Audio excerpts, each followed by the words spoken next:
இல்ல ரொம்ப நல்லா இருக்காங்க.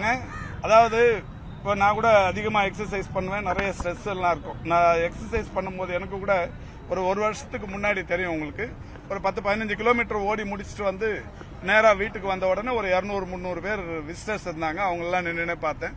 அப்போ மைல்டாக வந்து எனக்கு ஒரு கிட்டினஸ் வந்தது. அதுக்கப்புறம் ஆஸ்பத்திரிக்கு கூட்டு போனாங்க, சரியாகி வந்துட்டோம். அந்த மாதிரி முதல்வரை பொறுத்தவரை இந்த இன்சிடென்ட் நடக்கிறதுக்கு ஒரு நாளுக்கு முன்னாடி கூட அவர் உயிராக மதித்த சகோதரர் மூகா முத்து மரணம், ஒரு நாள் முழுக்க அந்த மரணத்திலேயே நின்றுட்டு வரவங்களை ரிசீவ் பண்ணி அதை அடக்கம் வரைக்கும் இருந்தாங்க. காலையிலிருந்து சாப்பிடாம கொள்ளாம இருந்து அந்த மாதிரி பண்ணாங்க.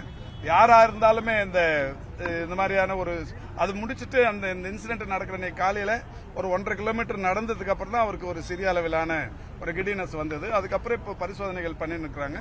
பரிசோதனைகள் வந்து நேற்றைய முன்தினமும் பரிசோதனைகள் முடிச்சிருக்காங்க. இன்னைக்கு ஹாஸ்பிட்டல்ல ஸ்டேட்மெண்ட் கொடுப்பாங்க. இல்ல இன்னைக்கு அது சொல்றாங்க, இப்ப ஹாஸ்பிட்டல்ல சொல்ல போறாங்க.